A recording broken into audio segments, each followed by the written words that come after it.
Hello viewers, আসসালামু আলাইকুম। আমরা সকলে জানি যে ডায়াবেটিস জীবনব্যাপী একটা মহা সমস্যা। ডায়াবেটিস নিয়ন্ত্রণের সবচেয়ে কার্যকরী ও কষ্টকর উপায় হচ্ছে ইনসুলিন নেওয়া। কিন্তু আমরা হয়তো জানি না যে ইনসুলিন ও ওষুধ ছাড়াও ডায়াবেটিস নিয়ন্ত্রণ করা যায় এবং এটা প্রমাণিত সত্য।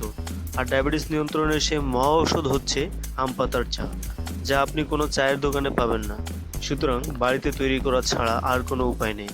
আর তাই আপনার সাহায্যার্থে ম্যাস্টিভ হেলথ নিয়ে এসেছে আম পাতার চা তৈরির ফর্মুলা ভিডিও সহ।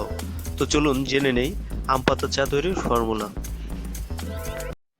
আম পাতার চা তৈরির জন্য সবচেয়ে গুরুত্বপূর্ণ উপাদান হচ্ছে মাঝারি বয়সের তাজা 10 থেকে 12টি আম পাতা এবং 250 গ্রাম মাপের মগের 2 মগ পরিষ্কার পানি।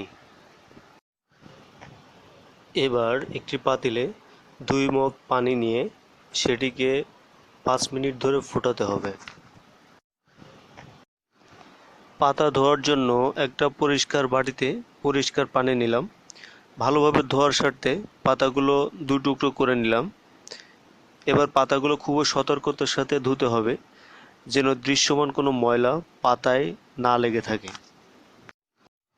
ফুটানো পানি কিছুটা ঠান্ডা হলে ধুয়ে রাখা পরিষ্কার পাতাগুলো আস্তে আস্তে গরম পানির ভেতরে ছাড়তে হবে। ছাড়া শেষ হলে পরিষ্কার চামচ বা খুন্তি দিয়ে পাতাগুলোকে খুব ভালোভাবে নাড়তে হবে, যেন অধিকাংশ পাতা পানির ভেতরে থাকে। পাত্রটাকে ঢাকনা দিয়ে ঢেকে 15 মিনিটের জন্য হালকা আঁচে জাল দিতে হবে। এবার চুলা থেকে নামিয়ে ঢাকনা খুলে রাখতে হবে। পুরোপুরি ঠান্ডা হতে যতক্ষণ সময় লাগে ততক্ষণ অপেক্ষা করতে হবে। পুরোপুরি ঠান্ডা হয়ে যাওয়ার পর পাতাগুলো পাত্র থেকে বের করে ফেলতে হবে। একটি পরিষ্কার বোতলে ভরে এটি 12 ঘন্টার জন্য সংরক্ষণ করতে হবে। প্রতিদিন সকালবেলা এই চা খালি পেটে খেতে হবে। এইভাবে নিয়মিত 1 থেকে 2 মাস খেলে ইনশাআল্লাহ ডায়াবেটিসের জন্য আর ইনসুলিনের প্রয়োজন পড়বে না।